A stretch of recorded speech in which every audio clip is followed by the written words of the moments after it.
at 4440981. And of course, you can also tweet at Smooth981.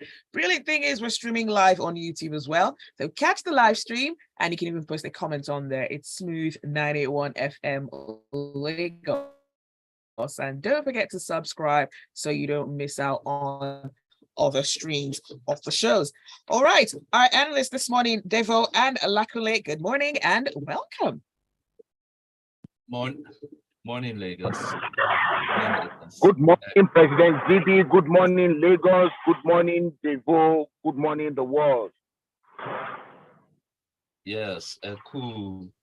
Do you have security? All right, let's start off with this headline that comes from Punch. Now, Nigerian students in the UK are facing really tough times after the Naira equivalent of their tuition fees increased by over 60%. Now, this is following the move by the CBN to unify the nation's foreign exchange rates.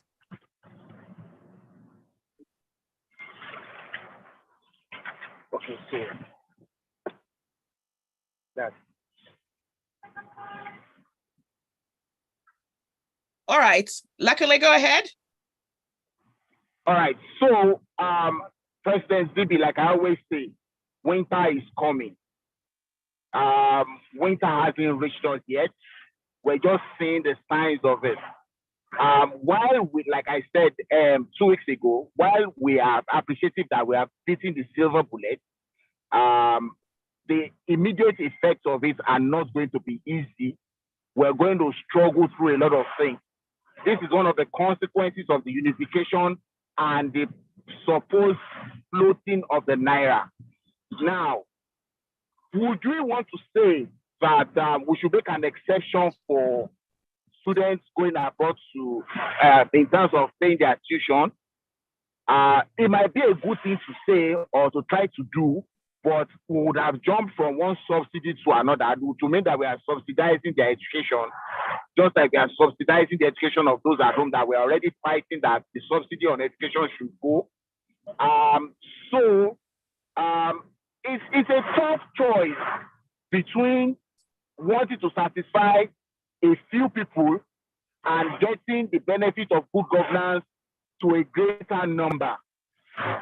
It's a choice to want to go abroad to go and study that parents take or students themselves take that that we may have to reconsider in the current circumstances, and hoping that sometime in the nearest future, these amounts of monies that we're talking about will be insignificant in terms of affordability for the students or their parents. Even as we are even saying all this, just yesterday, I know 2 people who are leaving Nigeria to go and study in the UK, for example.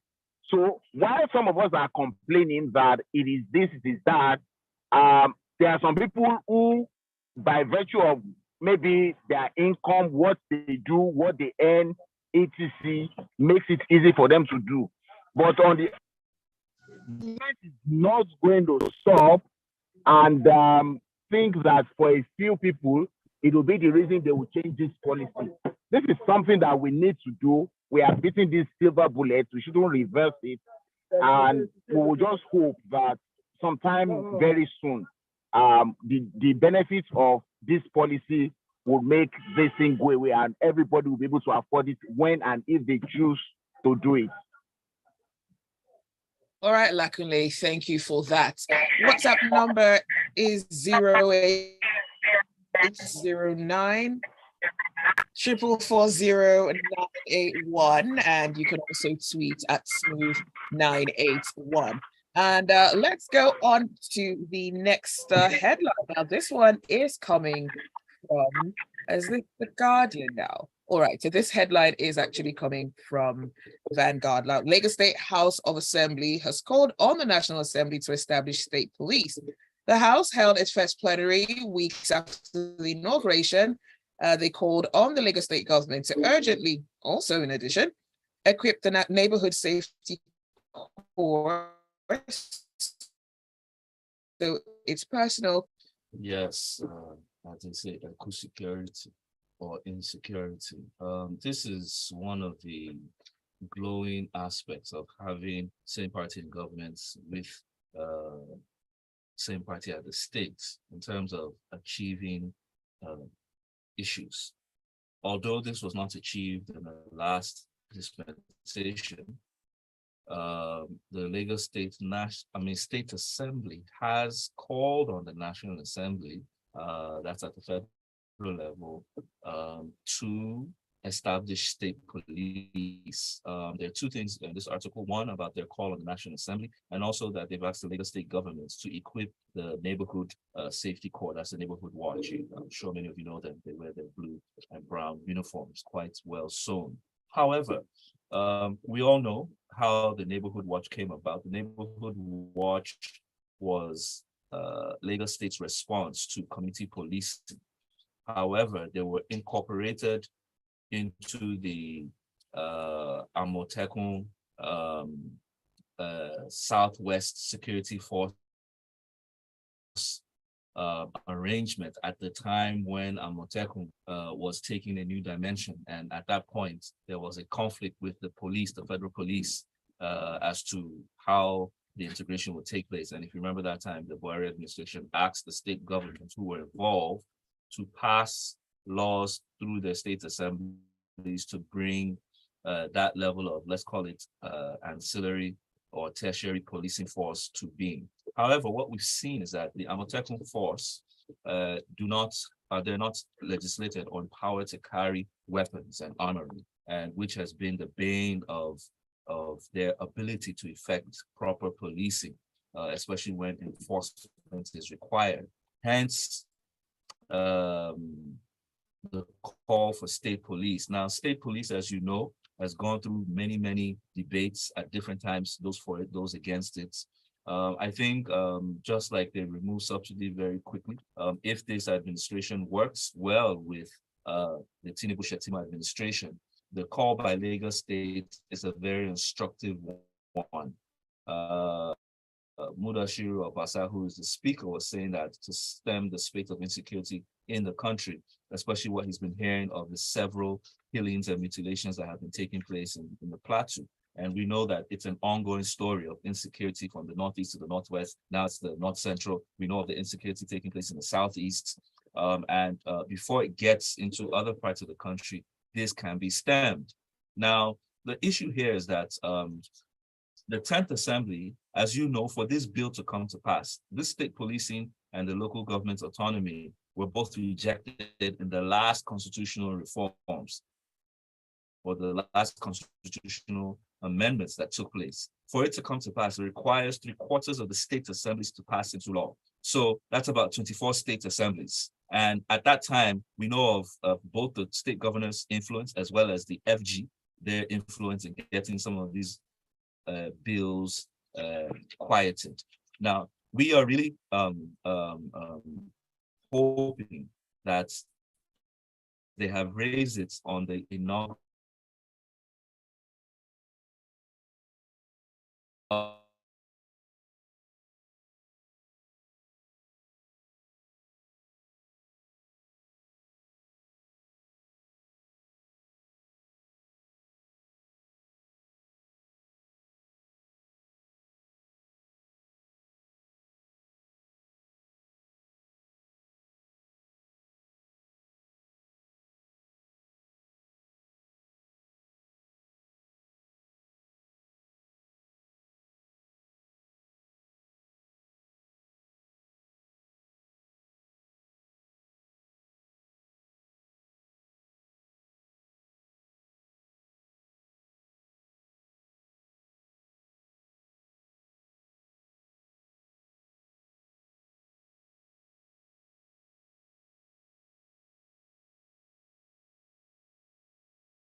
buying are willing to go to 100.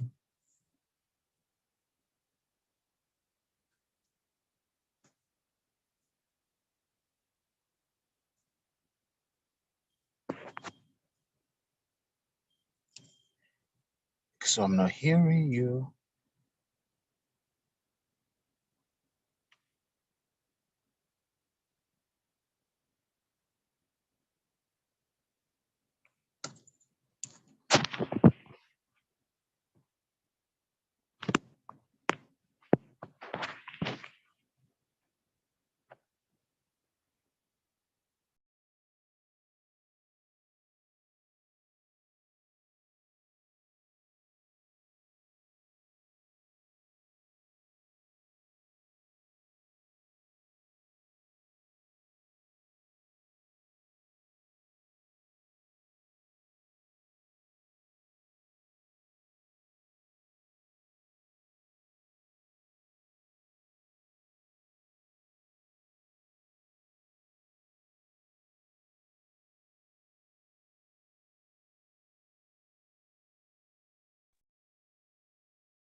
Can you hear me? Hello, can you hear me? Wave if you can hear me. But I can't hear you. I'm not hearing you. Okay, can you hear us now?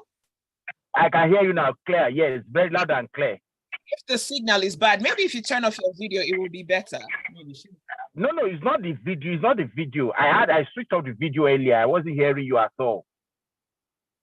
But I can hear you now.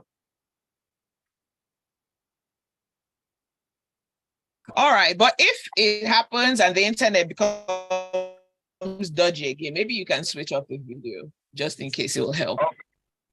Okay, no problem. All right, so we're going on and we're going to number one, yeah? Yes, no problems. Okay.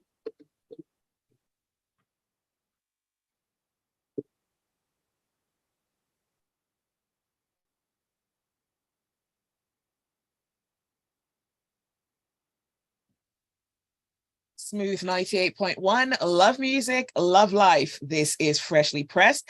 And we have our analysts in. We're looking at the news stories, making the headlines. Be a part of the conversation. Just let us know what your thoughts are. WhatsApp number 0809 444 981. You can also tweet at smooth981. And don't forget, we're streaming live as well. So you can catch the live stream up on our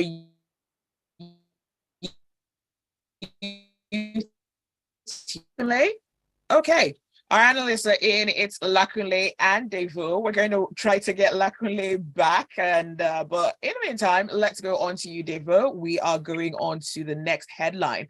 This headline comes from Vanguard. The House of Representatives within 20 kilometer borders.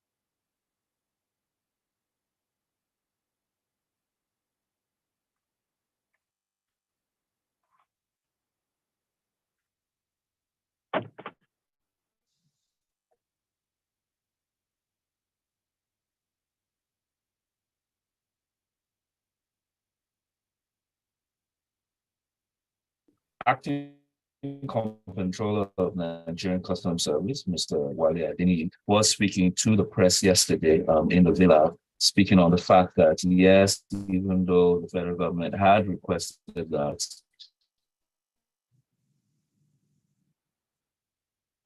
all but the strategic ones, the other ones will take a while.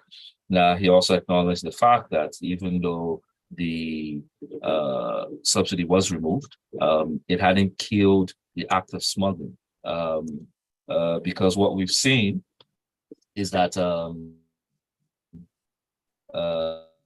Nigerian fuel, as it's known in all the names, Naira, Nigerian fuel was coming at 200 Naira, and it was being sold at between 300 to even 600. So literally those who were smuggling were making a killing. Now that it's been lifted and it's almost at par, we also hear that some of those countries, their imported fuel is being sold at a higher price than the Nigerian subsidy-free fuel.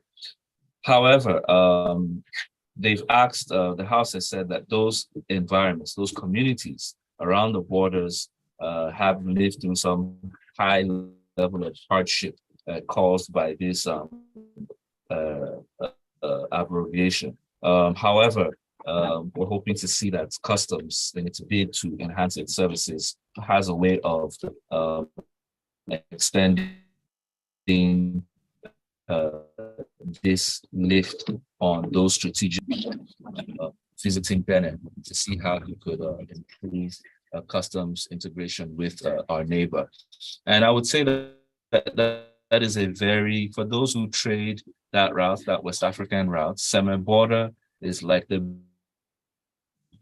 biggest door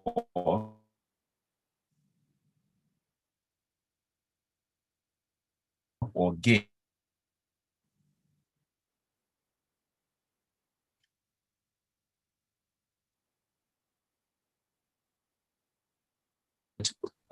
conflicts, and that has to do with charges, that has to do with duties, exercise, it has to do with tariffs, it also has to do with working in line with other nations to agree on some form of common tariffs and code. I think I've traded across the West African border before, and each country has its own different tariff and levy, and sometimes they frustrate you on account of the lack of assistance that they haven't gotten from Nigeria. So I really commend the new acting comptroller of Customs Service. I'm hoping that his visit to Benin will reap some lofty rewards for trade. That level of trade amongst ourselves is what you need to boost your economy. All right, thank you, Devoe, for that. Lakunle, can you hear us now? Okay, let's go on to some of the messages that we have coming through, so you can send yours. Okay, Lakunle, welcome back. We missed you for a few minutes. Let's see. Ajayi says, the Lagos State House of Assembly is on the right track with a call for the urgent creation of state police. In any federal structure, there must be federal, state, and even local government police for each tier of government so it enforce its own law.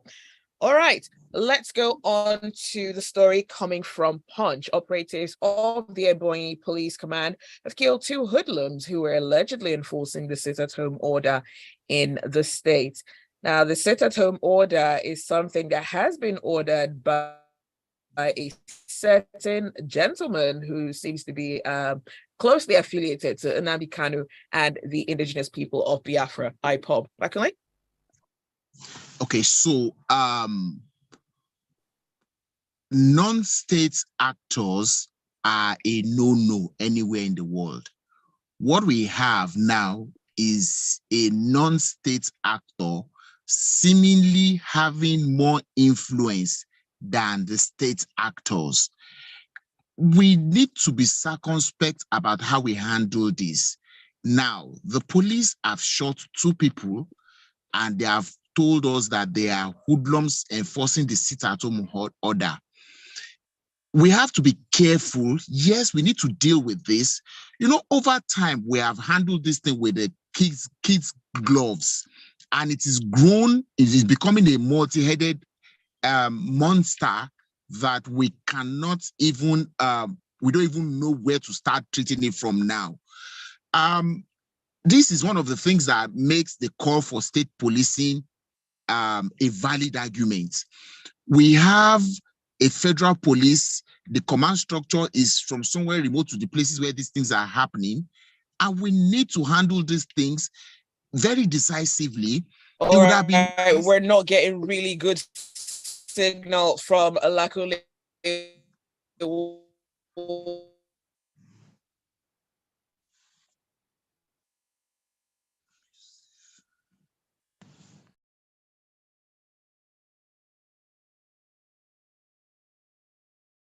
To